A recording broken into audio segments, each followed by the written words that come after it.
Next, from Chicago, we hear an address by Betsy Ziegler, the new CEO of the business incubator 1871. She talks to us about new technology being developed both in Chicago and around the world that will change the way that we do business, as well as the way we are transported and our lifestyles. This runs about 50 minutes. Our guest today is the CEO of 1871. She is the first woman CEO of 1871, now the #1 ranked tech incubator in the world. Prior to 1871, our guest today served as the Chief Innovation Officer at the Kellogg School of Management at Northwestern.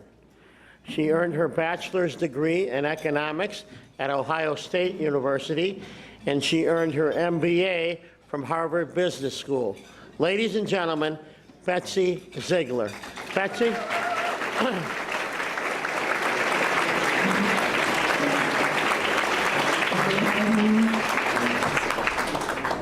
Thank you. Hi, everybody. It's great to be here. This is my first time at the City Club, although I've been convinced to come more frequently. It's great to see everybody out. I've run into lots of old friends, met some new ones already, so thank you very much. There are 3 things that I want to talk about today. The first is to give you guys all a sense of where Chicago is with respect to tech. Like, where is the momentum, what's actually happening. Second, talk about 1871, what's happening there, what are we doing, what are we focused on. And third, do a really quick flyby on my 3 favorite trends, or what I like to think of as gravitational shifts right now. We'll go fast through them, and it was hard for me to pick only 3 because there's so many interesting things happening right now in the world. So let's first of all talk about Chicago. Here's our city. So tech makes up about 13% of the Chicago economy, up from 2% just 6 years ago. So that's a massive growth rate. We are ranked as the 6th startup ecosystem in the entire world. And if you look at the top 20 startup ecosystems and you look at the percentage of female founders across those top 20, which is a global number, the average percentage of female founders is 18%. In Chicago, it's 30%. Which I think that's important. The other honor Chicago has is that we have the highest investor returns of any city in the country for the last 3, possibly 4 years, as ranked by PitchBook. And what that means is that 45% of the investments made, at least in the last year, returned more than a 10x or more return. So any investors in the room, that's a pretty good bet. Part of that is due to the density of the Fortune 500 companies that are in our backyard. So we have about 36 Fortune 500 in Chicago and 150 in the Midwest. And we have a lot of B2B and B2B2C entrepreneurial activity here, and so that's a really good match. Outside of Silicon Valley, we are ranked 2nd in exit value. So what I mean by that is if you look at the 5 years, 2012 through 2017, you take Silicon Valley out, and you look at all the major exits. It goes LA, Chicago, New York, Boston. And when you look, and Chicago's about 15 billion, and you look at companies like Grubhub, which just passed the $10 billion mark this week. You look at Clever Safe, Fieldglass, those kinds of companies, that makes up that list. And if you look at LA, they're at 30 billion, and 20 billion of the 30 billion all came from Snap. So if you happen to take Snap out, then we become #1. So hard to do. But so what I'd like to tell groups is that something special is really happening in Chicago, and I think we're at the front end of this journey. We're only 10, 20 years into this experience, and we have a lot more to do and a lot more opportunity going forward. If you look at 1871, who's been there? All right, lots of you, fantastic. Howard, this is your doing, right? Getting this crowd there, that's great. So 1871 is Chicago's central tech address. I think, though, that the opportunity has really never been higher to partner across the city. And when I say partner, I mean with the universities, with the corporates, with folks like you, with the other incubators in the space. So who knows why we're called 1871? All right. So this is the city in 1871. And then the city met up with this guy. and this guy. And what happened, right, is what happened after the fire was more important, how the entire, from every walk of life, every background came together to rebuild Chicago. And we think of 1871 as this place where that's fully inclusive of anyone that's in and around the ecosystem should come and help our entrepreneurs be successful. So this is the inside of 1871 for those that haven't been there, and we like to say that 1871 exists to inspire, equip, and support founders to build great businesses. So what that really means is that myself and my team wake up every day trying to increase the probability of success for all of those founding companies in our space. And I just want to spend 1 second and point out my team. So I've got a table here, wave.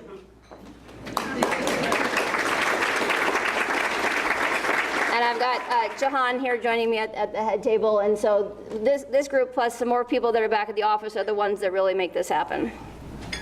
All right, so let's talk about the 5 most important things to know about 1871. The first is that 1871 was born out of the Chicagoland Entrepreneurial Center, the CEC, in 2012, and the CEC was born out of the Commercial Club. So it has some lineage that I think is important to keep in mind when we talk about the history of tech in Chicago. The second was already been shared. We're ranked in February the #1 university-affiliated business incubator in the world, and that was out of a list of 1,370 options. So, I'm used to dealing with rankings at Kellogg, and we didn't have to think about 1,370 other locations. There are about 460 companies operating out of 1871 right now, and roughly 400 or so alumni out in the world continue to grow and operate their businesses. And at the last count, 21 of our companies had been acquired over the last 6 years. Our how is really where our special sauce is, and that is the connectivity that happens underneath our roof, where all these people have the opportunity to kind of bounce into each other, these productive collisions we like to talk about. So entrepreneur to entrepreneur, to a mentor, to a venture capitalist, to an angel investor, to a university leader, through workshops, events, et cetera.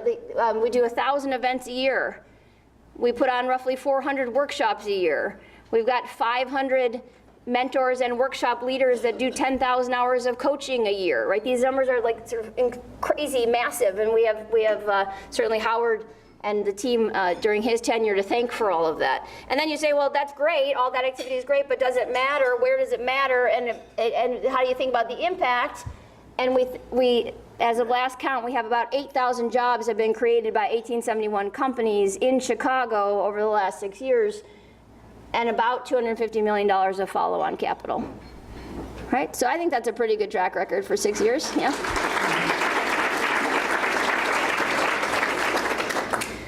Now I want to change gears a little bit and talk about how I see the world shifting and what that means for all of us and how we can think about it. So I like this quote from Larry Page that lots of companies don't succeed over time, and it's because they miss the future. And when you talk about missing the future, it's easy in a lot of ways to predict what might happen in the future. It's really hard to predict when it will happen. And the reason for that is because we are now living in exponential times. We used to live in linear times, and in linear times, you basically just look at the past and you extrapolate forward to figure out what might happen in the future. But that doesn't work anymore. The pace of change is never as slow as it is today. And I normally bring my iPhone X up here to show, but I have a young son, and that is the worst technology he's ever going to experience is my iPhone X. Right? I mean, he does not have an appreciation for how I grew up, right? You got this guy in Kenya who has more technology at his fingertips right now than the President of the United States did 15 years ago. You've got this guy in 1962, that my iPhone X is 1,000 times more powerful than the computer that put him on the moon. That's extraordinary amount of change in a relatively short period of time. If you look at the biggest market caps 50 years ago, 3 of these companies still exist, 2 of them don't. Kodak had a brief moment in January or February of this year. They launched an ICO, an initial coin offering for those that are not crypto aware. So they had a sort of a quick, short-lived comeback. If you look at the biggest market caps today, Apple, Alphabet, Google, Microsoft, Amazon, and Tencent, and then you look at numbers 6, 7, and 8, Berkshire Hathaway is number 6, Alibaba and Facebook didn't exist 20 years ago. Did not exist. And Facebook, at 2 billion or so members, is bigger than any country on the planet. Right? China and India are both at about 1.4 billion. Facebook is the largest country in the world, if you want to think about it that way. The winning business models look really nothing like they did in the past. So the biggest media company in the world doesn't own any of its content. Who's that? Any guesses? Facebook. The biggest storage company doesn't have any warehouses. Dropbox. Yeah. This isn't meant to be a trick, I promise. The biggest transportation company in the world doesn't own any cars. Or Uber's friend in China, Didi Chuxing. Largest music company, doesn't produce any of its own music. Spotify, yep. And finally, the largest hospitality company in the world doesn't own any of its own rooms. Airbnb, right. So when you think of that, right, the 5 largest companies in the world across the whole globe that didn't exist, most of them didn't exist more than 10 years ago, don't own any of their assets, don't do any things that the previous competitors did. They've completely reimagined how to deliver to customers and have completely taken over. And in case you just need more proof, 52% of the Fortune 500 companies have disappeared in the last 18 years. The average lifespan of a Fortune 500 company has shrunk from around 60 years to 20. And as you think about, a lot of people like to think that we're in the 4th industrial revolution at this stage, and if you think about that, every company is a technology company, every company is a data company, and therefore every company must start to think about how to operate like a software company. So I'm going to talk through some trends, and I'm going to go pretty quickly. These are the 5 questions when I work with corporations and others that come in the 1871 space. These are the questions I like to have them think about as I go through here. Now, I'm not going to walk through all of them, but you're welcome to take a photo if it's helpful and go through. So my 3 favorite gravitational shifts happening now, and it was really hard to pick the 3 because there's so much that we could talk about. So we could talk about artificial intelligence and machine learning. We could talk about energy. We could talk about medicine. We could talk about space. We could talk about robots. We could talk about drones. Right? I didn't pick any of those. So if those are your favorite topics, you'll have to have a second conversation. The first one I want to talk about is the Internet of Everything. So earlier this year, basically a 4,000-mile cable got completed under the Atlantic Ocean, 17,000 feet, I guess, underneath the Atlantic Ocean, called Marea, which is the Spanish word for tide. And now that cable has been created, in terms of capacity, you can do 71 million, you can simultaneously be watching 71 million HD videos at the same time with no interruption in service. And this cable allows 16 million times faster than your home internet. So I don't know if any of you are frustrated with your home internet, but this is a good thing, right? 5G wireless is coming, and some of you might be experts about 5G, and other of you might have no idea what it is. And basically, it's sort of the next level of wireless connection, and why we need it is because of this massive explosion in everything being connected to the internet. Before we just had our cell phone, now we've got our watch and our cell phone, and some of us have all of our equipment at home talking to the internet, and we need more capacity. And so it's going to take a while for this to fully roll out, and depending on where you live, you're going to get it faster than other folks. Project Loon, I don't know if you're familiar with Project Loon, came out of Google. It's a company out of Google. It's a network of balloons that are bringing internet connectivity, and it is working. Right now it's delivering internet access to about 100,000 people in Puerto Rico. And they figured out the technology such that no matter how the wind blows, it stays stable. The balloon part can move like a balloon does, but the mechanism inside stays stable so it doesn't impact the delivery of access. OneWeb is a group of companies that have come together that launched with about a $1.2 billion investment from SoftBank, because SoftBank has been on an investing tear lately, for those of you following. About almost 890 satellites to give global broadband access, and that's launching in 2019. So you might say, sort of, why does any of this matter? And it matters because if you look at the purple bar is the people that are online, and the blue bar is the population of the globe. And what we're saying is, as all these Project Loon and the satellites and the Maria underneath the water, all these come to life, what it means is that pretty soon, a couple years, every single person on the globe will have access to the internet. And what that really means is there's 4 billion more customers coming into our worlds. And 4 billion more people that will have the opportunity for a different level of prosperity, that will need education, that will move into the middle class, right? The world is going to shift a lot over the next 7 or 8 years. So I like to think about how long, before, not that long ago, having a billion users or a billion customers was a really big deal. Like, it was like, wow, I heard a billion. Pretty soon that's not going to be such a big deal. So McDonald's, it took 23 years. You can read these. Gangnam Style, we're familiar with Gangnam Style? No? I'm not going to perform it, but it's Psy, South Korean musician, performer. And then, I think Pokemon Go would be the next one that you say, oh, Pokemon Go, where's Pokemon Go? Pokemon Go was the fastest to 50 million in, I think, 50 days. But then they capped out, so they're at about 600 million. So it's not clear they're going to ever get to the billion. 5 billion people have a mobile phone. About half of those are smartphones, but only 4 billion people have a toothbrush. That's real data. So, and we're just at the start of the sensor revolution, right? The Internet of Things revolution, and by 2022, so that's 3.5 years away, it's expected that 1 trillion connected sensors will populate our world and basically be embedded into anything that we make. 200 billion apps were downloaded last year. Time spent on mobile devices has shifted from 20 minutes 10 years ago to more than 3 hours. Now, I want to know by raise of hands who this is in the audience, right? How many of you touch your phone more than 2,500 times a day? And touch does not mean like caress, right? It means like touch, like do something with, right? We now have a shorter attention span than a goldfish.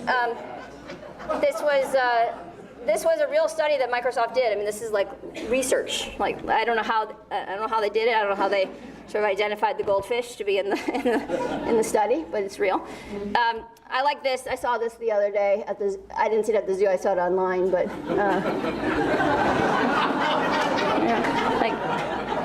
I mean, this is real. I mean, people are literally going into caged animal things at the zoo because they see a Pokemon something, right? And they're dying because of it. The number one, I don't know if you saw this the other day, a lot of people have died recently taking selfies, which is, of course, not something to laugh at. And you think, well, what is the number one reason to die taking a selfie? And apparently, I would have thought it would be falling, but apparently it's drowning. So, I mean, I don't know, I don't swim with my iPhone, but if you do, be careful. Okay.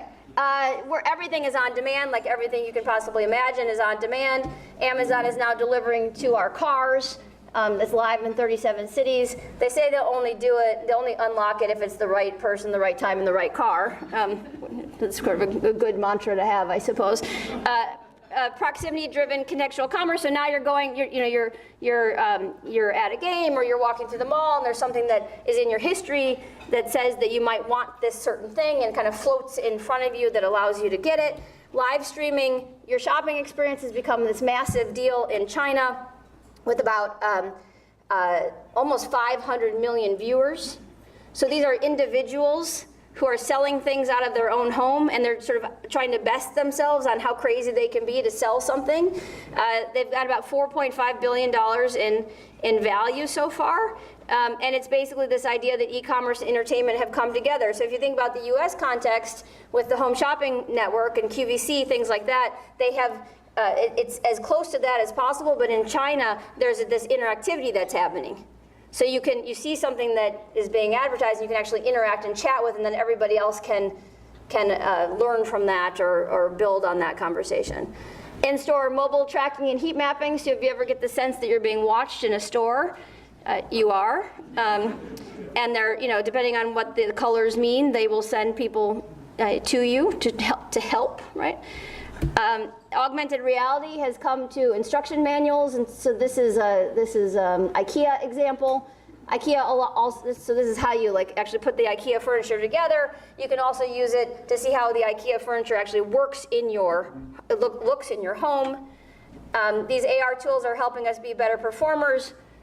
To understand our health, this is a pocket EKG that costs about $100, and it sends data back, and you can send it to your doctor if you wanted to. Haptic forks that help you track what you're eating. This is my favorite. This is a wallet that, as you spend during the month, it knows your budget, and as you spend, it gets harder to open.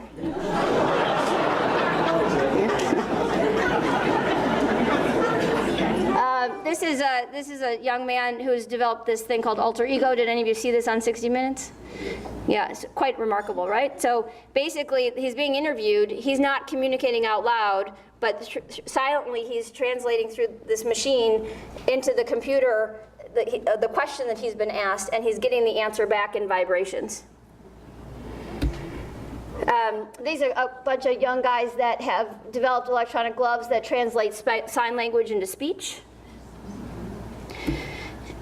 This is for people that suffer from Parkinson's or other diseases that allow them to go out for meals with their family and have a stabilizing utensil so that they can feel like they can enjoy with everybody else.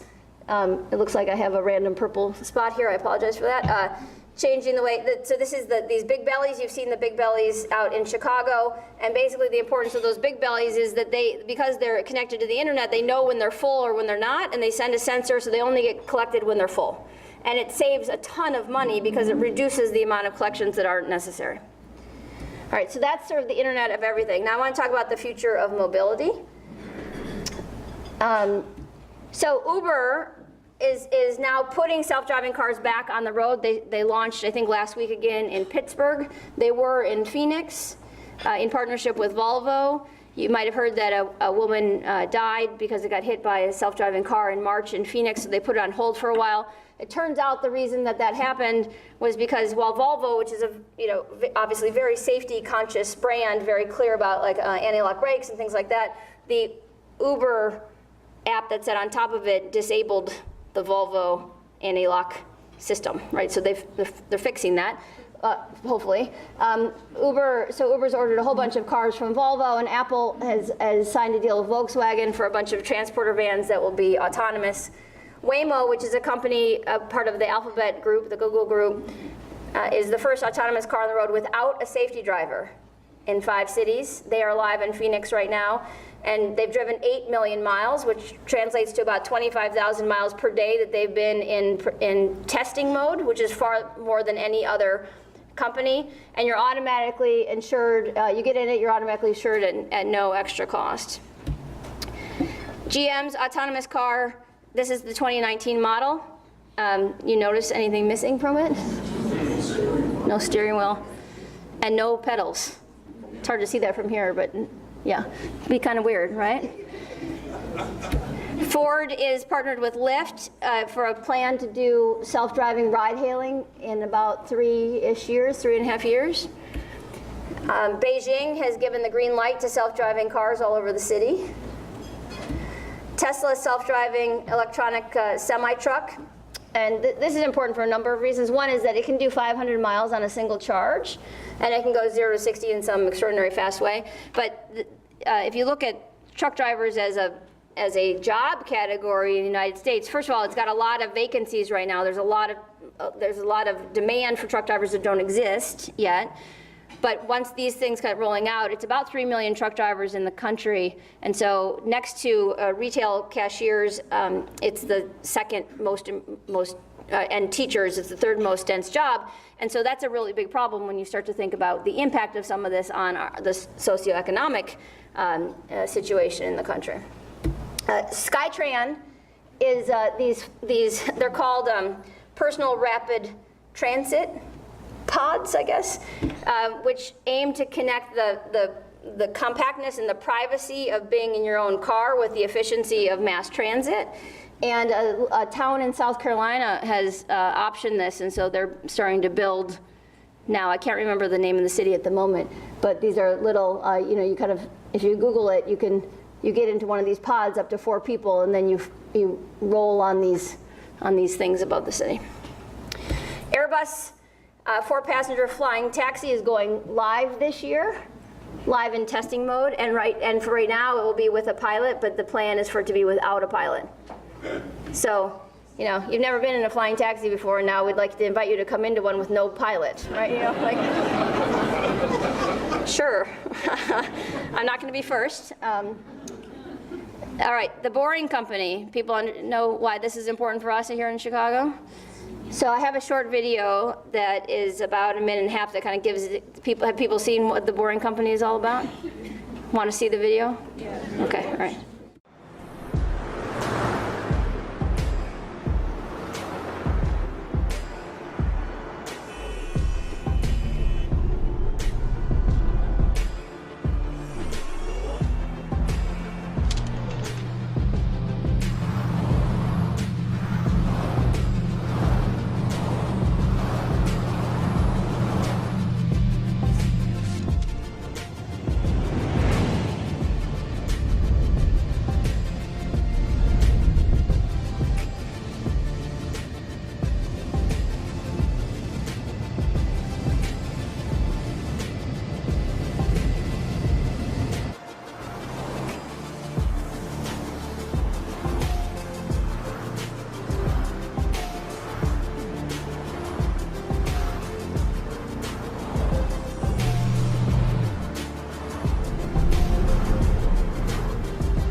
So this is the hope for what's going to be built here in Chicago from the Loop to O'Hare, and I think, which I think is massively exciting, and I think it's a huge signal that Elon and team have chosen Chicago to do this in, and that the mayor and that team have voted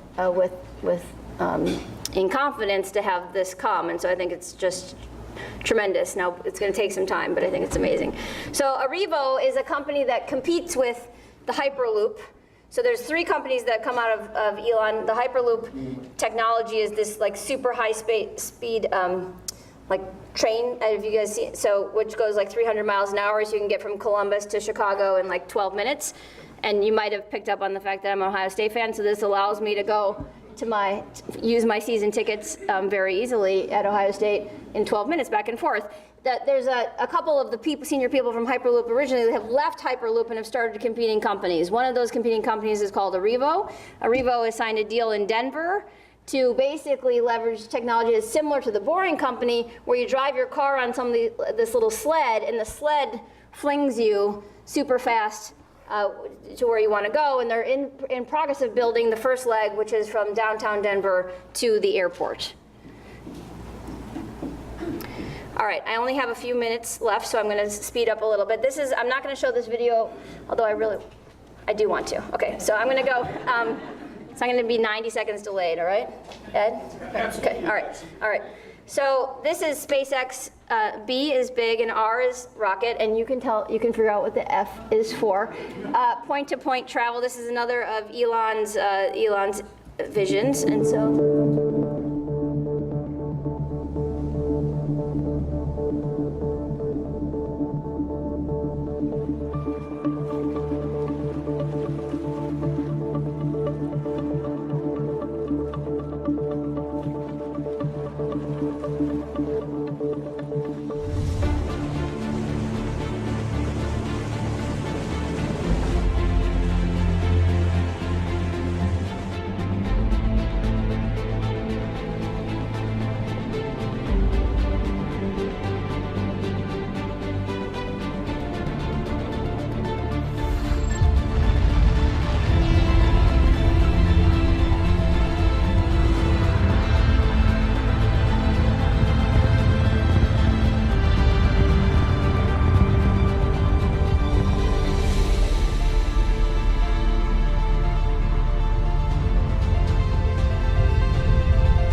can imagine what the world would be like if you get anywhere on the globe in less than an hour. All right. So we all know about bike sharing. Bike sharing is starting to take over cities, and now we've got the scooters. Here come the scooters. And the bike sharing and the scooters, right, what we really are seeing is the manifestation of a couple of trends coming together. Urbanization, wellness, on-demand, mobile, right? These things, for this last mile transportation, these are coming together.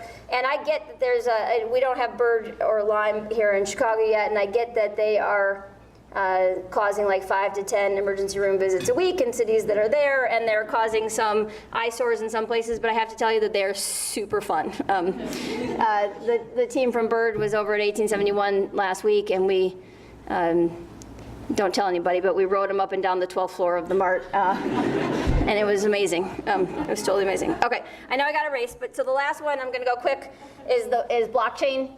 And I think the question for blockchain, is it this magical invention that'll change life as we know it, or is it the most overhyped technology of the 21st century, or said otherwise, is it this generation's Beanie Baby? I am actually quite bullish on the blockchain. There's not much to say about it yet, but I think the potential is very, very large. Here's the different areas that the blockchain kind of influences: smart contracts, digital currency, record keeping, securities. The only real consumer application right now is in Bitcoin and cryptocurrency. Coinbase, which is the platform that a lot of people use to manage their cryptocurrency, has over 20 million account holders, which far surpasses Schwab's brokerage accounts. Goldman Sachs has a cryptocurrency trading desk. JP Morgan has a group inside the business that is focused on how to think about how to apply the blockchain principles to the bank. And one of the things this idea I'd like to leave you with is this: KYC is know your customer, KYM is know your machine, and the technology exists to do what I'm about to describe. It's not live in any real environment yet, but the technology exists to do it, where your machine basically can be tokenized. It can have a wallet. Your machine can have a wallet, so to speak, that can, based on what rules you say for it, it can make decisions on those rules. So let's say this is before the Boring Company's tunnel is in place from here to O'Hare, and you are on your way to the airport and you're stuck in traffic. You can authorize your car to pay other cars to get out of the way. I mean, the technology is there. I mean, the technology could do that. Now, we're not doing it, but it is technically possible for that to happen. So it's sort of extraordinary. Estonia launched an e-residency program where you can, and has almost 36,000 e-residents who've set up 3,500 companies to make it easier for people to incorporate. So this is the Delaware of this generation, right? Okay, so what does all this mean for you? So I know I've talked fast and I've thrown a lot of stuff out here, and some of this is sort of a sparkly thing, and some of it might be sort of fearful for some of you in the audience.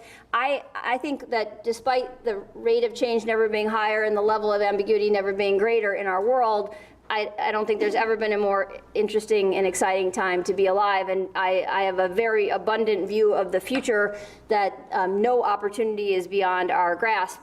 And so as I think about how you guys could think about this, is think about where your advantages are and how these technologies, how these trends, how can you leverage them in new ways going forward.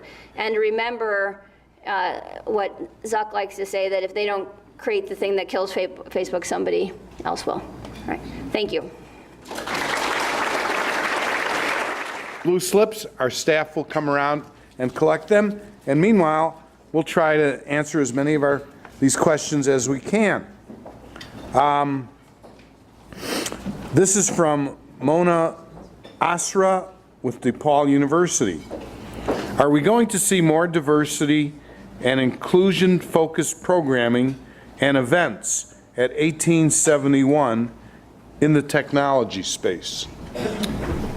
So the short answer is yes, and the longer answer, let me give you a couple of examples of how that is manifesting itself. First is a partnership that was designed before I got to 1871 by Howard and the team, but we've since launched it with the YWCA Metropolitan Chicago, so Dory McWhorter, where every single member of 1871, whether you are a corporate tenant or you're a founder, has to go through safe and healthy workplace training to make sure that we are setting the conditions for how we want our organization to run and what we expect in our own space, but also to lay the groundwork for these young companies to understand what are the right people practices from day one. And so when they leave our space and grow and expand, they have that appropriate foundation, and so that they continue to be healthy organizations going forward. So that's one thing. The second thing is we believe that entrepreneurial talent and aspiration is everywhere, but opportunity and access is not. And we also believe we have a couple of core assets that nobody else has. And that is our curriculum, the people that teach that curriculum, and our mentor network. And so we're thinking about ways now of how do we structure those pieces and digitize them in such a way that we can, through our community partners, the ones that currently exist, as well as new ones like Boys and Girls Clubs, public library, maybe the prison system, how do we get our content out into the world, and so that people, no matter where you are across the city, has access to learning what the principles are to being an entrepreneur and building a business. Okay, thank you. I think this is from Christy. I'm not sure if it's Christy Hefner or someone else. Not Christy. Okay, well, all I can say is Christy. You didn't put down your full name. What is the future role of people in the new world order? This is a real question. I actually think it is a real question, and I think it's not that hard to answer. So I think that there is and will remain a competitive advantage to being a human. Okay. And what I mean by that is that I want you to think about the robots and the machines and all of this. I want you to think about them as less of a competitor and more as a team member. And that it's going to take both the human side and the robot side to get to where we want to be. And when you think about the core interpersonal skills that are required for us to make sure we're teaching our kids as early as possible and are required for any job, no matter what it is, business or otherwise, it's things around how do you influence people, how do you communicate, how do you solve problems, how do you work in a team, how do you ask the right questions, those kinds of things. So I think there's going to be no shortage of opportunities for people to be able to continue to expand and grow their impact on the world, regardless of everything that I've shared up here. Great. This is from Jose Torres with the Illinois Math and Science Academy. Jose, where are you? Back there. Would you speak to the responsibility of entrepreneurs and computer scientists to consider ethical implications of their efforts? Yeah, well, I mean, I think that that they do have an ethical obligation. I'm not sure everybody is necessarily aware of the implications of what they're creating when they're creating it. And then I mean, you can look at Facebook as an example. I don't think that there was any malintent when Facebook was growing and becoming this massive company, and they, for whatever reason, didn't have either the right people around the table or the guardrails in place to start to ask those tough questions, or people willing to listen to those tough questions to make sure that they would continue to steer in the right direction. And so I think there's some emerging lessons learned from some of the examples in the world right now that I'm hoping the entrepreneurs that are more at the front end of their, and computer sciences at their front end of their career kind of can incorporate, and as educators that we can make sure that we bring those to life. I know that there are several of the major tech entrepreneurs who are creating, I don't know if it's like, I'm not sure it's a community group, but more of like a mastermind group of peers where they're really studying this stuff hard, on artificial intelligence in particular, to make sure that the robots don't, sort of get trained the wrong way, have biases, unintentionally built into their operating systems. Great. This is from Bob Corey, who's with the Esulep Management LLC. Where is Chicago relative to other cities when it comes to fintech? So I think Chicago has the opportunity to be the leader in fintech. We're not there yet, but I don't. With the companies that are surrounding us and in our neighborhood, in our backyard, there's no reason why Chicago can't be the leader on fintech and the leader on blockchain. And so, I think we're right in the pack, but I think there's room to grow. New York is, I would say, ahead of us at the moment. Okay, got a couple more questions here. This is from Sharon Tickness with the Ford Group, I guess. What is the intersection of philanthropy and venture capital investments in this new technology? We should ask some of our venture capitalists who are here. So the intersection of philanthropy and venture capitalists? Venture capital investments. So I'm not sure I totally understand the question. There are some venture capital firms that are very focused on social entrepreneurship. There are some philanthropic funds who are taking more of a venture capital mindset about where they invest for their own organizations. Better Chicago is a great example to get the best outcome, the best impact for their dollars invested. But I'm not sure I'm answering the question. Is the person here who wrote it? Yes, you answered the question. Oh, okay. All right, great. Thanks. Good. But where do you see philanthropy in this new realm? You mean where do I see it growing? Making a difference. Making a difference. Well, I think philanthropy plays a huge role in supporting all the education required to make sure that people are equipped to do these jobs, and that we're training our kids, particularly in K through 12, starting as early as possible. So I think philanthropic dollars can go there. I think they can support the nonprofits around the community who are trying to bring the community together and enable entrepreneurs to be successful. There are several, we're one of them, but there are several of us there. So I think that I'm hopeful that philanthropic dollars from corporates will continue to come in to help us deliver all across the city and to any entrepreneur that has any kind of background possible. Okay, thank you. We've got a couple more questions. Betsy, this is from Don Hammerly, who's with the Dominican University School of Information Studies. As a university professor, how can I best connect my students with 1871 for internships, professional field experiences, research opportunities? All right, so Diana, please stand up. I'm not going to make you talk. Come on, Diana, stand up. You're with friends. So Diana is on my team. Diana Lopez Ubaldo. She and Jeannie Reedy. You want to stand up too? It's okay. It's okay. These two are the dot connectors on all those kinds of initiatives. Where are you that asked that question? Okay, great. So you should come talk to us afterwards. We would love to have you come to 1871. We bring student groups in all the time. We have an internship fair that actually Courtney on my team helps facilitate that we can link your kids into. So there's no shortage of opportunities to do something. Okay, I have two more questions here. This is from Irma Cornier, who's with Kids First Chicago. And she wants to know if 1871 is currently working with CPS schools. We could expand that to beyond CPS.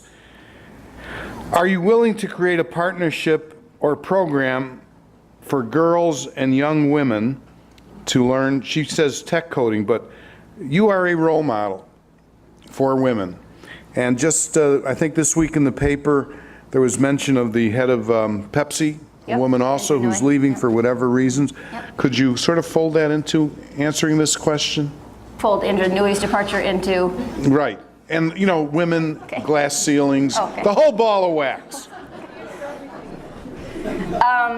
Okay, so I'm going to separate them into two things. The first one, do we have a partnership with CPS? Howard taught a class at Diet High School. And we've done some other I'm looking at my team, other programming with CPS individual schools. Leap Education, which is run by Phyllis Lockett, operates out of our space. They're an amazing nonprofit institution thinking about K through 12 education. They just got a massive grant from Chan Zuckerberg Initiative to extend their impact. And so we would love to be as connected as possible to the CPS kids. The fact that Indra Nui has retired after, I think 12 or 13, stepping it down after 12 or 13 years,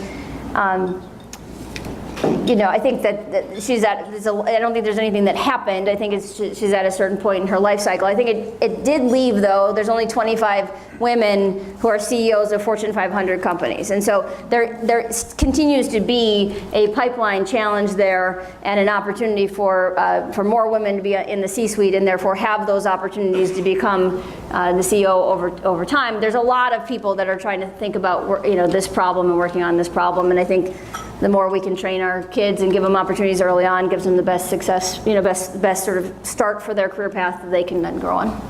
Okay, Betsy, this is from Dara Crowfoot at DePaul. What's the biggest challenge ahead for 1871? Let's see.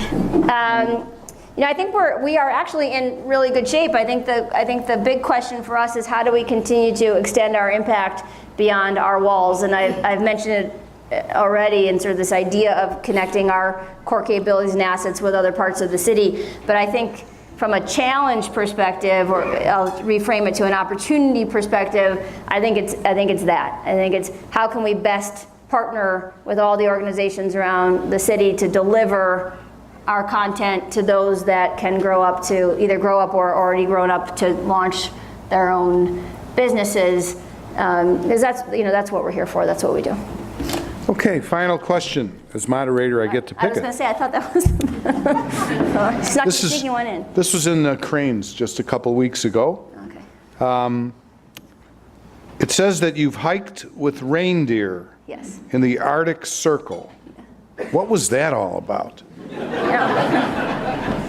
Yeah, I get that question a surprisingly large amount even before that Cranes thing came out. So when I was, so I've always had this view of vacation time of doing something that seems a little bit out of the ordinary, and because I like to tell stories, so I like to do things that seem sort of random to other people and then come back so I can tell the stories. And I also, when I was 37, I was feeling like I was living in this little box. The economic crisis was on. I was serving life insurance companies. It was a difficult time. I only could talk about Ohio State and life insurance. And and so I felt like I was becoming uninteresting and didn't feel like myself. And so I like to say I took out a piece of paper, but it wasn't. It was my Excel spreadsheet. And I wrote down the 40 things I wanted to do by the time I was 40. And so everything that was on that list that the Cranes talked about was in that list. And so then I just started executing on that list, and it created a completely different mindset for me about how I think about owning my life and the choices that I made. And one of those choices was to hike in Sweden for a week with reindeer carrying our pack. It was completely transformational. If you like to hike, I would recommend it. The only odd part is that we ate reindeer for dinner. Not the same reindeer, though. And I loved my reindeer. I mean, I still, I have a picture with me and my reindeer. It was fantastic. So much for Rudolph. Yeah. Anyhow, in case you're wondering, a couple of other things that Crane said about Betsy and who knew. She's taken several trips around the world, and she's been a seat filler at the Primetime Emmy Awards. Back to that list, I'm telling you. Add it to the list. Yeah. Let's give her a big round of applause, folks. This is tremendous. Thank you.